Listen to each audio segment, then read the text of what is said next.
तो दोस्तों, आप सभी का मेरे YouTube चैनल GK-SK में स्वागत है। आज हम बाघ अभयारण्य के बारे में पढ़ेंगे। इससे पहले हमने वन जीव अभयारण्य, राष्ट्रीय उद्यान, जीव मंडल आरक्षित क्षेत्र के बारे में पढ़ चुके हैं। अगर आपने उस वीडियो को नहीं देखा है तो मेरे प्ले लिस्ट पर जाकर उस वीडियो को देख सकते हैं। बाघ अभयारण्य, जिसमें महत्वपूर्ण जो बाघ अभयारण्य है उसके बारे में पढ़ेंगे। देश के 18 राज्यों में बाघ अभयारण्य पाए जाते हैं। हम एक एक कर इन सभी अभयारण्य में जो बाघ पाए जाते हैं उसके बारे में पढ़ेंगे। कौन सा अभयारण्य, बाघ अभयारण्य किस राज्य में स्थित है, इसके बारे में भी जानेंगे। हमेशा ही प्रश्न में किस राज्य में कौन सा बाघ अभयारण्य है इसके संबंध में पूछा जाता है। यह भी जानेंगे कि सबसे पहले किस अभयारण्य में बाघ अभयारण्य की शुरुआत हुई थी, सबसे बड़ा कौन सा बाघ अभयारण्य है, सबसे छोटा कौन सा बाघ अभयारण्य है, सबसे ऊंचाई पर स्थित कौन सा बाघ अभयारण्य, इन सब के बारे में भी हम जानेंगे।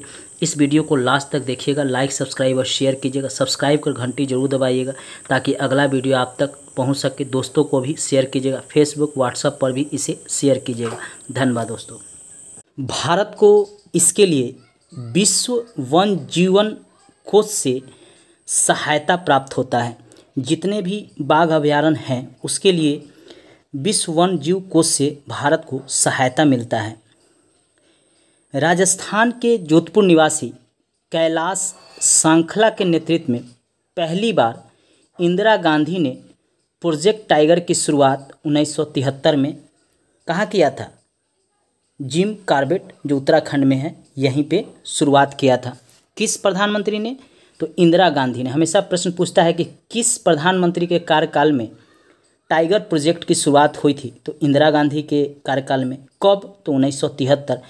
किसने इसके लिए इंदिरा गांधी को सुझाव दिया? तो कैलाश सांखला ने। कैलाश सांखला को टाइगर मैन ऑफ इंडिया कहा जाता है, क्योंकि इन्हीं के प्रयासों से इंदिरा गांधी ने जिम कॉर्बेट में सर्वप्रथम टाइगर रिजर्व इसे घोषित किया, इसलिए इन्हें टाइगर मैन ऑफ इंडिया कहा जाता है। हमेशा प्रश्न में पूछा जाता है किसे टाइगर मैन ऑफ इंडिया कहा जाता है, तो हमेशा याद रखिएगा कैलाश सांखला को कहा जाता है। ये जोधपुर के निवासी थे, राजस्थान में पड़ता है जोधपुर, यहाँ पे यहीं के ये निवासी थे। क्षेत्रफल की दृष्टि से भारत का सबसे बड़ा बाघ रिजर्व नागार्जुन सागर श्रीशैलम, ये जो आप देख रहे हैं ये आंध्र प्रदेश का क्षेत्र है और ये तेलंगाना का क्षेत्र है। इसके सीमा पर ये दोनों में पड़ता है, आंध्र प्रदेश में पड़ता है और तेलंगाना में पड़ता है। पहले ये एक ही राज्य था, लेकिन 2014 में विभाजित हो गया। तेलंगाना एक अलग राज्य बन गया आंध्र प्रदेश से अलग होकर। यहीं पे नागार्जुन सागर श्रीशैलम है जो आंध्र प्रदेश में है। क्षेत्रफल की दृष्टि से सबसे बड़ा यह रिजर्व है, टाइगर रिजर्व, यह याद रखिएगा। क्षेत्रफल की दृष्टि से सबसे छोटा ये पेंच है, यहाँ ये स्थित है। पेंच ये महाराष्ट्र में है। जो क्षेत्रफल की दृष्टि से सबसे छोटा बाघ रिजर्व है पेंच, जो महाराष्ट्र में पड़ता है। ये है पेंच जो महाराष्ट्र में पड़ता है। यहाँ पे मध्य प्रदेश और महाराष्ट्र दोनों की सीमा है, इसके नीचे है ये पेंच। ये थोड़ा सा इसमें भी पड़ता है, मध्य प्रदेश में भी पड़ता है। विश्व का सर्वाधिक ऊंचाई पर अवस्थित रिजर्व नामदफा अरुणाचल प्रदेश में है। ये अरुणाचल प्रदेश का भाग है और ये है नामदफा बाघ अभयारण्य। ये विश्व का सबसे ऊंचाई पर अवस्थित बाघ रिजर्व है, ये हमेशा याद रखें। प्रश्न में ये 3 प्रश्न हमेशा ही विभिन्न एग्जाम में आते हैं, चाहे वह यूपीएससी का हो, बीपीएससी का हो, एसएससी का हो, रेलवे हो, बैंक हो। हमेशा ही पूछता है कि सबसे बड़ा बाघ अभयारण्य कहाँ है, तो याद रखिएगा आंध्र प्रदेश में ये नागार्जुन सागर श्रीशैलम, ये थोड़ा सा तेलंगाना में भी पड़ता है। सबसे छोटा कौन है? तो पेंच, जो महाराष्ट्र में पड़ता है, मध्य प्रदेश और महाराष्ट्र के सीमा पर पड़ता है ये पेंच। सबसे ऊंचाई पर कौन सा बाघ अभयारण्य है? तो नामदफा, जो ये अरुणाचल प्रदेश में है, ये यहाँ पे है नामदफा, जो आप लाल बिंदु से यहाँ देख सकते हैं, मैंने इसे दिखाया भी है। देश में 18 राज्यों में बाघ पाए जाते हैं। अब एक एक कर हम सभी बाघ अभयारण्य के बारे में जानेंगे। किस राज्य में कितने बाघ अभयारण्य हैं? आइए अब हम एक एक कर इन अभयारण्य के बारे में जानते हैं, बाघ अभयारण्य के बारे में। यहाँ पे है अरुणाचल प्रदेश, ये क्षेत्र है। यहाँ पे है नामदफा, सबसे ऊंचाई पर स्थित बाघ अभयारण्य है। और यहीं पे है पकुई, हमेशा ही प्रश्न में पूछा जाता है विभिन्न एग्जाम में। इसके बगल में है ये असम। असम में ये जो है काजीरंगा का क्षेत्र है, यहाँ पे बाघ अभयारण्य है। काजीरंगा ऐसे एक सिंगी गेंडे के लिए प्रसिद्ध है। और मानस, यह भी बाघ अभयारण्य है, यहाँ भी एक सिंगी गेंडा है। इसे मैं वन्यजीव अभयारण्य और राष्ट्रीय उद्यान में पढ़ा चुका हूँ। आप मेरे वीडियो को यूट्यूब पर जाकर प्लेलिस्ट में देख लीजिएगा। इन अभयारण्य के बारे में मैंने डिटेल से पढ़ा है। आज हम केवल बाघ अभयारण्य कहाँ कहाँ हैं उसके बारे में बताएंगे, किस किस राज्य में है। मिज़ोरम, ये है मिज़ोरम का क्षेत्र। यहाँ पे है डंपा बाघ अभयारण्य, ये मिज़ोरम का क्षेत्र है। पूर्वी क्षेत्र में इतने अभयारण्य हैं, बाघ अभयारण्य। हमेशा ही प्रश्न पूर्वी क्षेत्र से एक प्रश्न जरूर पूछा जाता है, या तो असम से पूछ लेगा, या अरुणाचल प्रदेश से, या मिजोरम से। इसको याद रखिएगा। ये है पश्चिम बंगाल का क्षेत्र। पश्चिम बंगाल में यहाँ पे सुंदरवन में बाघ अभयारण्य है, यह प्रसिद्ध भी है। और बुक्सा है, यहीं पे बुक्सा भी है। बिहार, ये बिहार का क्षेत्र है। यहाँ पे वाल्मीकि बाघ अभयारण्य है, जहाँ हाल ही में बाघों की संख्या वृद्धि हुई है। नया डाटा भी आया है, उसे भी हम लास्ट में बताएंगे। इसके नीचे ये जो क्षेत्र है झारखंड है। यहाँ पे जो है पलामू है, जिसे बेतला बाघ अभयारण्य भी कहते हैं। ये उत्तर प्रदेश का क्षेत्र है। यहाँ पे दुधवा और यहाँ पे पीलीभीत बाघ अभयारण्य है। मेनका गांधी के पुत्र यहीं से जीतते हैं, ये भी याद रखिएगा। यहाँ दुधवा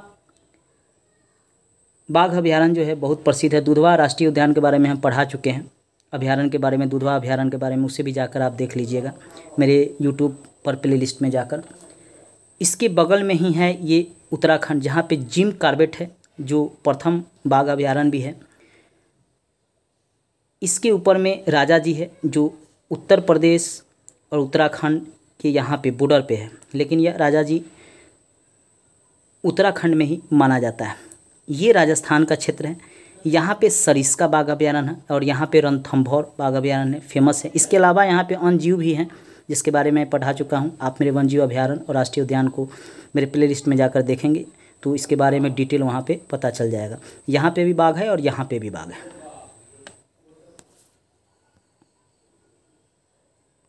ये मध्य प्रदेश का क्षेत्र है।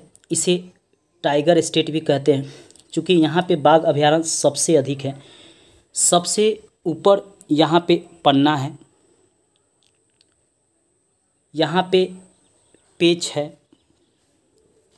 यहाँ पर बांधवगढ़ है, यहाँ पे संजय डुबरी है, और यहाँ पे सतपुरा बाघ अभयारण्य है। यहाँ पे सबसे ज़्यादा बाघ अभयारण्य है, इसके कारण इसे टाइगर स्टेट कहते हैं। सफ़ेद बाघ यहाँ पे मिलता है पेच में। मोगाली महोत्सव इसीलिए मनाया जाता है। हमेशा पूछता है कि मध्य प्रदेश में कौन सा महोत्सव मनाया जाता है, तो मोगाली महोत्सव मनाया जाता है। यह हर वर्ष राष्ट्रीय उद्यानों में मनाया जाता है मोगाली महोत्सव। किस राज्य में, तो मध्य प्रदेश में। नीचे में है ये महाराष्ट्र। यहाँ पर है पेंच, जो सबसे छोटा बाघ अभयारण्य है। सबसे बड़ा नागार्जुन सागर श्रीशैलम है, जो यहाँ पे है आंध्र प्रदेश में। छत्तीसगढ़ में यहाँ पे इंद्रावती है बाघ अभयारण्य, हमेशा याद रखिएगा। तेलंगाना में ये कंवल है बाघ अभयारण्य। आंध्र प्रदेश में नागार्जुन सागर श्रीशैलम बाघ अभयारण्य है। हमेशा ये प्रश्न पूछता है कि किसी बाघ अभयारण्य का नाम देगा, पूछेगा किस राज्य में स्थित है। जैसे कन्हा राष्ट्रीय उद्यान या बाघ अभयारण्य किस राज्य में स्थित है, तो मध्य प्रदेश में है। पेच बाघ अभयारण्य कहाँ पे है, तो महाराष्ट्र में है। नागार्जुन सागर श्रीशैलम बाघ अभयारण्य कहाँ पे है, तो आंध्र प्रदेश में है। इस तरह से प्रश्न पूछता है। अगला अभयारण्य है दक्षिण में, ये बांदीपुर है, ये कर्नाटक में पड़ता है। हमेशा ही प्रश्न पूछता है कि बांदीपुर अभयारण्य कहाँ है, तो कर्नाटक में है। और यहीं पे भद्रा अभयारण्य भी है। नागरहोल अभयारण्य यहाँ पे है जो कर्नाटक में पड़ता है। रंगनाथन अभयारण्य यहाँ पे है। हमेशा ही प्रश्न जो है पूछता है विभिन्न कॉम्पिटिटिव एग्जाम में कि बांदीपुर अभयारण्य कहाँ है, इसको जरूर याद रखिएगा, कर्नाटक में है। अगला अभयारण्य जो है केरल में जो है पेरियार अभयारण्य जो है, बाघ अभयारण्य, ये हमेशा ही पूछता है कि पेरियार बाघ अभयारण्य कहाँ है, तो याद रखिएगा ये केरल में है, यहाँ पे है। ये तमिलनाडु का क्षेत्र है। यहाँ पे सबसे प्रमुख बाघ अभयारण्य है अन्नामलाई। इसमें अन्य जीव भी पाए जाते हैं जिसके बारे में हमने वन जीव अभयारण्य और राष्ट्रीय उद्यान में बताया है। आप उस वीडियो को भी जाकर मेरे यूट्यूब पर प्लेलिस्ट में देख लेंगे। उसमें सारे जीव जो वहाँ पे होते हैं और जो प्रमुख है उसके बारे में मैंने बताया है। ये अन्नामलाई, इसे इंदिरा गांधी अभयारण्य भी कहते हैं। यहाँ पे बाघ पाया जाता है। और यहीं पे है यहाँ पे मद्दूमलाई, इसमें भी बाघ पाया जाता है। दोस्तों, आज हमने जितने भी राष्ट्रीय अभयारण्य बाघ से संबंधित हैं, बाघ अभयारण्य जो प्रमुख हैं, उसके बारे में हमने आपको जानकारी दिया। नेक्स्ट वीडियो में हाथी के लिए किसे रिजर्व किया गया है, इसके बारे में भी जानकारी देंगे। मेरे नेक्स्ट वीडियो को ज़रूर देखिएगा जो हाथी संरक्षण से संबंधित होगा। किस अभयारण्य में मगरमच्छ को संरक्षण किया जा रहा है, कुछ महत्वपूर्ण राष्ट्रीय पार्क के बारे में भी जानकारी देंगे और कुछ पक्षियों के आश्रय स्थल के भी बारे में जानकारी देंगे। उस वीडियो को भी ज़रूर देखिएगा। मेरे चैनल को ज़रूर सब्सक्राइब कर लीजिएगा दोस्तों। सब्सक्राइब कर घंटी ज़रूर दबा लीजिएगा, आपसे रिक्वेस्ट है। धन्यवाद दोस्तों।